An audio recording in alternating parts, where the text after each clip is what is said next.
अस्सलाम वालेकुम। मॉड्यूल 15 का पार्ट 6 और इंशाल्लाह इस पार्ट के अंदर हमने इस मॉड्यूल को ख़त्म कर लेना है। 6 पार्ट में हमारा मॉड्यूल 15 कंप्लीट हो जाएगा और इंशाल्लाह इसके अंदर मैं कुछ पॉइंट बताता जाऊँगा आपको। आपने जब न्यूमेरिकल प्रॉब्लम मीन्स अभी हम न्यूमेरिकल प्रॉब्लम जैसे कर रहे हैं तो उन बातों का हमने ख्याल रखना है, अदरवाइज मिस्टेक हो जाएगी। चलिए 15.12 से स्टार्ट करते हैं हम। अच्छा, सबसे बात इंपॉर्टेंट याद रखने वाली ये, किसी भी इन्वेंट्री प्रॉब्लम के अंदर जब भी वो इन्वेंट्री वैल्यूएशन की बात करता है तो आपने जो क्लोजिंग स्टॉक वाली इन्वेंट्री होती है आपने वो वैल्यूएट करके देनी होती है, कि वो बताना होता है कि जो मेरे पास इन्वेंट्री पड़ी है। देखिए पूरा महीना आप सेल परचेज करते रहे हैं, आपने सेल की, वो आपके इन्वेंट्री चली गई, आपने इन्वेंट्री और परचेज कर ली, पड़ी रही, फिर थोड़े दिन बाद फिर बेच दी। इन दी एंड क्या होगा, आपने तो वो देखना है कि जिस दिन आपने आखिरी दिन बैठ के अपनी बुक ऑफ अकाउंट्स बनानी है उस दिन आपने इन्वेंट्री वैल्यूएट करनी है। तो इस वजह से लास्ट डेट या जिस डेट की वो कहे उस दिन की क्लोजिंग इन्वेंट्री जो कि बची पड़ी हुई है उसकी आपने वैल्यूएशन बतानी होती है।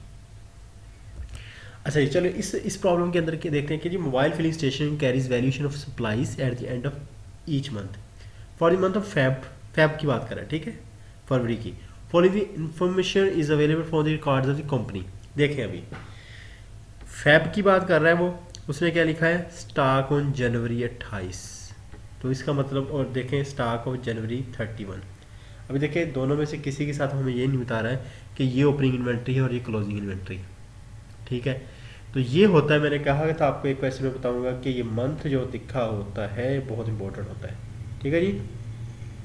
उसने कहा जी मुझे मंथ ऑफ फेब का बताओ कि आखिरी जो फेब की डेट है उसके ऊपर जो इन्वेंट्री पड़ी है उसकी वैल्यूएशन करके बताओ कितने की पड़ी हुई। तो अच्छा चले देखते हैं अभी स्टॉक ऑन जनवरी, तो इसका मतलब क्या हुआ, स्टॉक 31 ऑफ जनवरी में जो स्टॉक पड़ा था वो फर्स्ट फेब पे आपका ओपनिंग स्टॉक हो जाएगा, तो लिहाजा ओपनिंग स्टॉक उसने हमें ये दिया हुआ 1,25,000 यूनिट, ठीक है जी। अच्छा फिर देखें फेब 28, इसका मतलब ये क्लोजिंग स्टॉक है हमारे पास, सही हो गया। हमने इन्वेंट्री वैल्यूएशन किसी करनी है 1,30,000 यूनिट की। अच्छा वैल्यूएशन क्या होती है, देखिए बाकी सबके पास यहाँ से एक थोड़ा डिफरेंस देख लेना। ये ओपनिंग स्टॉक था, इसकी उसने कुछ ना कुछ वैल्यू दी हुई है, ये भी आइडेंटिफिकेशन है कि इतने रुपीज़ का एक लीटर है, इसके आगे नहीं दी। तो ये क्लोजिंग स्टॉक की भी ये भी निशानी है कि वहाँ पे आपको उसकी प्राइस नहीं दी होगी। तो 1,30,000 यूनिट है, एक लीटर की हम अगर प्राइस निकालें तो हम सारा प्रॉब्लम हल कर लेंगे, बाकी प्रॉब्लम समझे कि हल हो गया। अभी क्या है कि हमने 1,30,000 यूनिट की क्या निकाल के देनी, हमें इन्वेंट्री की वैल्यूएशन। हमने प्रॉब्लम स्टार्ट कहाँ से करना है, यहाँ से हमारा प्रॉब्लम शुरू और यहाँ पे प्रॉब्लम हमारा एंड होगा कि अगर हमें ये पता चल जाए कि जो 1,30,000 यूनिट है वो परचेज वाले कौन से यूनिट है, परचेज और ओपनिंग स्टॉक के कौन से यूनिट बच रहे हैं, कि कितने रुपए वाले बचे हुए हैं हमारे पास। अभी हमने स्टार्ट कहाँ से करना है, यहाँ से सबसे पहले तो मैं आपके सामने कैलकुलेटर खोलूँगा, ठीक है जी। कैलकुलेटर खोल लिया और इसके ऊपर हमने जो सोल्ड वाले यूनिट होंगे ना, ये वाले 3,45,000 यूनिट सोल्ड वाले, आप ये इसमें टाइप कर लें 3,45,000। टिप है, टिप प्रॉब्लम सॉल्व करने की ये टिप समझ लें आप। क्लोजिंग वाले सोल्ड वाले हमने इधर लिख लेने, ठीक है। अभी इसका मतलब इतने सेल हो गए, परचेज आपकी जितनी भी पड़ी है वो हम बाद में देख लेंगे। सबसे पहले जब सेल की बारी आती है तो ओपनिंग स्टॉक बिकेगा ठीक है जी। वो 1,25,000, इसमें से 1,25,000 जो कि 31 जनवरी वाला है वो माइनस करें, सही हो गया, इंटर करें, 2,20,000 बाकी रह गए। फिर किसकी बारी आएगी, 28 फेब वाले की परचेज की आएगी, 27 की आएगी कि 10 की आएगी। उसने कहा जी FIFO method, first in first out. First in कौन सा हुआ था आपकी दुकान के अंदर, फर्स्ट कौन सा परचेज किया था, 10 फेब वाला।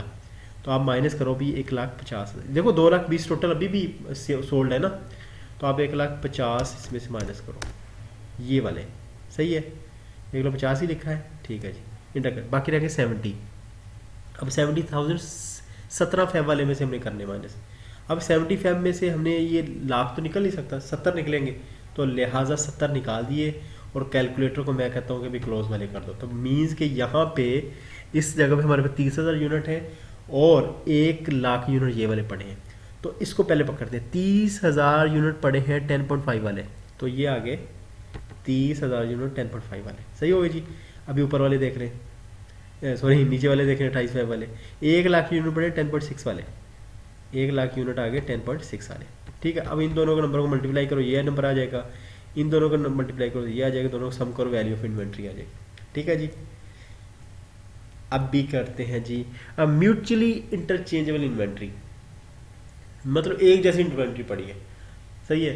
आपकी दुकान में कोई भी जैसे चीज़ है सिमिलर, घी के काफ़ी सारे कार्टन पड़े हैं, उसमें केजी वाले बहुत सारे पैकेट हैं, घी है सारा, तो आप कह रहे हैं अगर सिमिलर होंगे तो फिर क्या रेट होगा। कह रहे sharp petroleum service engage in supply of petroleum products बेच रही है फॉर द मंथ ऑफ सितंबर के महीने में फॉलोइंग इन्फॉर्मेशन अवेलेबल है, सही है जी।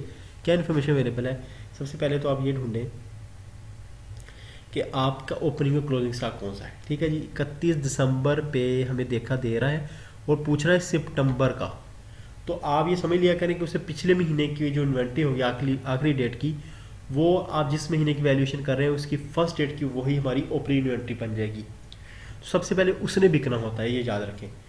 FIFO मेथड के अंदर वेटेड एवरेज में कोई फ़र्क नहीं पड़ता, आप बस टोटल जमा करनी होती है, सही है जी। ये अब 31 दिसंबर में हमारी जो इन्वेंट्री ये 25,000 पड़ी है लीटर्स, और ये हमारी 1 सितंबर को 1 सितंबर से हमारी बन जाएगी ओपनिंग इन्वेंट्री, ठीक है जी। आगे 3 परचेजेस हैं, ये उनकी यूनिट हैं और ये उनकी प्राइस है। स्टॉक 30 सितंबर में हमारा 30,000 यूनिट पड़ा हुआ है। Value of inventory using weighted average method, देखिए वेटेड एवरेज मेथड बहुत सौखा है, बहुत इजी है। वो कैसे कि आपने करना यह है कि जितने भी यूनिट्स हैं उन सब यूनिट को प्लस कर लो opening stock plus closing stock, ठीक है। ये दोनों को जमा करके बैठ जाओ, सही हो गया जी। अच्छा, फिर इसके बाद हमने क्या करना होता है कि आपने जितने भी यूनिट की प्राइस यहाँ दी हुई है, बस सिंपली क्लोजिंग स्टॉक वाली जैसे हमने नहीं लिखनी, ठीक है, क्योंकि उसकी तो फाइंड करनी है। उन सबको नंबरों को आपस में मल्टीप्लाई करो। जैसे 25,000 यूनिट थे 37.01 के, मल्टीप्लाई किया, ये आंसर आ गया। इसी तरह 1 लाख, ये सारे तीनों मल्टीप्लाई करो तो आपके पास आंसर आ जाएगा सम अप करके ये वाला, सही हो गया। अभी जब टोटल आपके पास आ जाएगा ना, तो आपने क्या करना है, ये वाला फार्मूला का वेटेड एवरेज के लिए टोटल अमाउंट को डिवाइड कर दें नंबर ऑफ यूनिट से, 3,25,000। तो ये जो पर यूनिट आया ना वेटेड एवरेज जिसको कहते हैं, वो 37.1 का आया। तो मीन्स के 37.1 का के ऊपर हम 30,000 यूनिट को 37.1 के साथ 17 के साथ मल्टीप्लाई करेंगे तो हमारे पास आंसर ये आ जाएगा, ठीक हो गया। जितने भी यूनिट अवेलेबल होंगे और जितनी भी उनकी कॉस्ट बनेगी, गिवन रेट किसी मल्टीप्लाई करके आपने एक यूनिट रेट निकाल लेना है, और उस यूनिट रेट को जितने यूनिट बकिया उसमें क्लोजिंग स्टॉक वाले दिए होंगे, मल्टीप्लाई करके आंसर निकाल दें, सही है जी। आगे चलें, आगे अभी क्वेश्चन आगे नेट रियलाइजेबल वैल्यू वाला, वही वाला मामला भी हमने करना है कि इन्वेंट्री को वैल्यूएट करो कि उसको कॉस्ट के ऊपर रिकॉर्ड करना है कि NRV के ऊपर रिकॉर्ड करना है। वो मैंने एक्सप्लेन कर चुका है कि दोनों में फ़र्क क्या होता है। अभी क्या कह रहा है जी, इन्वेंट्री है 31 दिसंबर की आपको दी हुई है, ठीक है, और उसकी डिटेल्स ये है। कह रहे value of inventory on items by item basis. देखिए 2 बेसिस आएंगे, आइटम बाय आइटम और एग्रीगेट या ग्रुप बेसिस। उनका डिफरेंस मैं आपको बता देता हूँ, आपने पहले आइटम बेसिस समझ लें, सही है जी। आइटम मतलब कि जोश, जज्बा, जुनून, जैनम, ये 4 प्रोडक्ट्स हैं आपके पास, सही है। उनके यूनिट आपके पास पड़े हुए ये वाले। कॉस्ट, अगर कॉस्ट मतलब जितने के वो आपने खरीदे थे समझ लेंगे, ठीक है, वो इतने के अगर आप बेचते हैं तो आपके पास ये अमाउंट आती है हर यूनिट की इंडिविजुअल। जब वो कहेगा आइटम बाय आइटम बेसिस, तो इसका मतलब है कि आपने इन्वेंट्री हर आइटम को कॉस्ट पर यूनिट और NRV का कंपेयर करना उनका आपस में। जैसे जोश का 400 यूनिट पड़े थे, उसकी कॉस्ट थी 5,000 और NRV उसकी क्या थी 6,000। तो NRV और कॉस्ट पर यूनिट जब हम कंपेयर करते हैं इस मेथड के अंदर, हमने लोअर वैल्यू लेनी होती।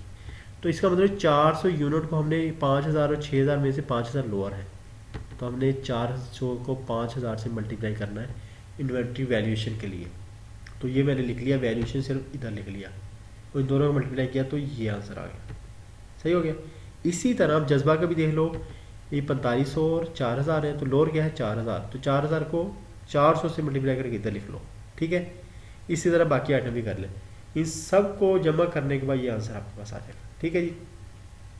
इंपॉर्टेंट पॉइंट यही था कि इंडिविजुअल आइटम की कॉस्ट पर यूनिट एनआरवी को कंपेयर करें, जो भी लोअर हो उसके नंबर ऑफ यूनिट से मल्टीप्लाई करके वैल्यूएशन ऐसे होगी।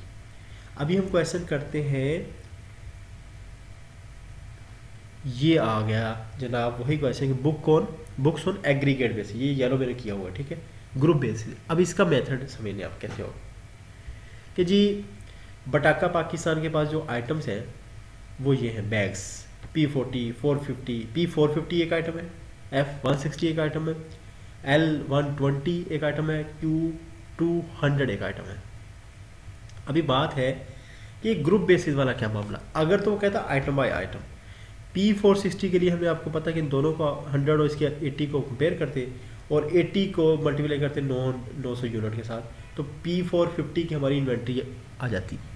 ग्रुप में क्या करना है हमने, ग्रुप में ये करना है कि हमने जैसे सारी टोटल कॉस्ट की वैल्यूएशन भी करनी है, टोटल कॉस्ट की बेस पे और टोटल एनआरवी के बेस भी करनी है। सही है जी। कैसे, आइटम नाम वही लिख लिया, यूनिट वही, बैग्स लिख लिए, कॉस्ट पर यूनिट 900 यूनिट को 100 से मल्टीप्लाई किया 90,000, 200 को 400 से किया 80,000, ऐसे करते जाए, उनको जमा कर लें। ये हमने टोटल कॉस्ट की बेस पे हमने इन्वेंट्री निकाली, 3,80,000 की निकाली कॉस्ट की बेस पे। अगर एनआरवी की बेस पे हम करते हैं फिर क्या निकलता है, फिर 900 को आपने 80 से जबर करें, 200 को 410 से करें, 300 को 500 से करें, 100 को 400 से करें और सारा आंसर इधर लिख लें 3,44,000। देखिए अभी हमारे पास दो नंबर आ गए, एक तो इन्वेंट्री अगर हम कॉस्ट पे करते 3,80,000 की है और अगर हम करते हैं एनआरवी के ऊपर 3,44,000 की है। सही है। तो हमने क्या पढ़ा था कि इन्वेंट्री को लोअर वैल्यू पे करना है एनआरवी और कॉस्ट को कंपेयर करके। तो हमने जब ग्रुप में किया तो इसका मतलब सारी उसी ग्रुप की कॉस्ट को किया और उसी ग्रुप की एनआरवी निकाली। तो अभी 380 340 में से कौन सा लें, 344 में से ये वाला लें 344। सही है। ये ग्रुप मेथड है, एग्रीगेट मेथड। तो दोनों का एहतियात करनी है और जो आपसे पूछे आपने उस तरह का उसको जवाब देना है। सही है जी। अच्छा ये आ गया at the year and the company ons the following inventory. अच्छा अभी वो सारे आइटम वही है, कोई नहीं है, मैं सिर्फ आपकी तवज्जो जो दिलाना चाह रहा हूँ वो है, बाकी आप क्वेश्चन खुद ही करें। Calculate the amount of inventory by aggregate group method और by category item wise item है। ठीक है। जो दोनों क्वेश्चन इंडिविजुअली हमने किए हैं सेपरेट ऊपर, वो दोनों क्वेश्चन को अभी आपने सेपरेट दो तरह इस पूरे इस टेबल के ऊपर वो दोनों मेथड लगाने हैं और लहजा कैलकुलेट करके देना। सही हो गया जी, मामला क्लियर हो गया। इस वजह से इसको मैं सॉल्व नहीं करूँगा, इसको आप खुद ही सॉल्व कर लीजिएगा। अच्छा जी ये देखें ना, उसने यहाँ पे किया है ग्रुप बेसिस पे और यहाँ पे उसने कर दिया आइटम बेसिस पे। टेबल बनाएंगे वहाँ पे भी आप अगर, तो आपको बड़ी आसानी रहेगी। देखें अगर इस तरह क्वेश्चन आप पेपर में आता है तो कोशिश करें कि आप एक्सेल के अंदर करें। सर एक्सेल के अंदर करेंगे मिस्टेक कम होगी। ठीक है। कैलकुलेशन कम करनी पड़ेगी क्योंकि कैलकुलेशन बहुत इन्वॉल्व है। फिर भले आप उसके अंदर टाइप कर लें जाके, लेकिन रिजल्ट पहले जल्दी से निकालें। मल्टीप्लिकेशन बड़ा इशू है। या फिर आप इस तरह करें, एम एस वर्ड के अंदर टेबल बनाएं, एम एस वर्ड के अंदर टेबल बना के बिल्कुल ऐसे टेबल बनाएं और मल्टीप्लिकेशन जल्दी कैलकुलेट करके फिर सेम टेबल बन जाएगा। ये टेबल कॉपी पेस्ट हो जाता है उसके अंदर एग्जाम सॉफ्टवेयर के अंदर। ट्राई कर लीजिएगा, अगर आपसे ना हो रहा तो डायरेक्ट फिर आप स्पेस दे के लिख लीजिए। जैसे आइटम लिखा, स्पेस दी, फिर कॉस्ट लिख लिया, फिर स्पेस दी एनआरवी, ऐसे स्पेस के साथ टेबल बना लीजिएगा। चलिए जी माशाल्लाह से हमारा मॉड्यूल ही ख़त्म हो गया है। ठीक है जी। ये MCQs क्वेश्चन आ गए हैं और आप कर लीजिए खुद ही। चलिए माशाल्लाह से यहाँ पे हमने मॉड्यूल 15 कंप्लीट कर लिया है। कोशिश की है मैंने कि जितना हो सके आपको मैक्सिमम बताया जाए, कोई पॉइंट स्किप ना किया जाए। अच्छा जी आखिरी बात मैं इंपॉर्टेंट बात आपसे करूँगा। बहुत ज़्यादा कमेंट्स मुझे इस बात के रिसीव हो रहे हैं कि हमें शॉर्ट और लॉन्ग क्वेश्चन बताएं कैसे होते हैं। देखिए जी मुझे बताते हुए बड़ा अजीब सा लग रहा है कि मैं आपको क्या बताऊं कि शॉर्ट और लॉन्ग क्वेश्चन कैसे होते हैं। देखिए अब आप इसको इस तरह करते हैं, आप ना पेपर बनाने वाले आप हैं और मैं आपका स्टूडेंट हूँ। ठीक है। आप आपकी मर्जी है, एक मिनट आपको क्वेश्चन दिखाते हैं। अच्छा जी, ये क्वेश्चन किया था हमने सॉल्व। आपकी मर्जी है कि ये वाला जो क्वेश्चन है, आप इस क्वेश्चन को 5 नंबर का रखो कि 3 नंबर का रखो, ठीक है। आपकी मर्जी है कि आप इसका एक पार्ट हल करवाओ, कहें जी इन्वेंट्री को टोटल कास्ट के ऊपर मुझे कैलकुलेट करके दे दो, मीन्स कि आप इतना टेबल बना दोगे उसको, और आपको कहता है 3 नंबर का ये, वो कहता है कि आप मुझे total cast total inventory calculate भी करो, फिर मुझे बताओ कि लोअर इनमें से कौन सी है, ठीक है। आप पूरा टेबल बनाएंगे और नीचे एक लाइन लिखेंगे जी लोअर 344,000 वाली है। तो ये उसकी मर्जी होती है, आपको जस्ट हर चीज़ क्लियर होनी चाहिए। उसकी मर्जी है, वो आपसे इसी क्वेश्चन को एमसीक्यूज में पूछ ले, वो आपको 2 आइटम दे दे, 2 आइटम का और नीचे एमसीक्यूज दे दे, कहे जी बताओ कि लोअर इन्वेंट्री इनकी क्या बनती है, आप टोटल कॉस्ट निकालो, इन्वेंट्री निकालोगे और फिर आप बताओगे आंसर। उसकी मर्जी है, वो जिधर मर्जी पूछे, आपको हर पॉइंट क्लियर होना चाहिए। उसकी मर्जी है वो पूछे कि मुझे बताओ कि एनआरवी क्या होती है, वो उसी की मर्जी है वो आपसे ये पूछे कि मुझे टोटल कॉस्ट और एनआरवी वाला जो केस है उसके केस में लोअर इन्वेंट्री कैसे कैलकुलेट की जाती है। आप उससे टेबल नहीं बनवा रहे, कोई डाटा नहीं दे रहा, आपको लिखना पड़ेगा।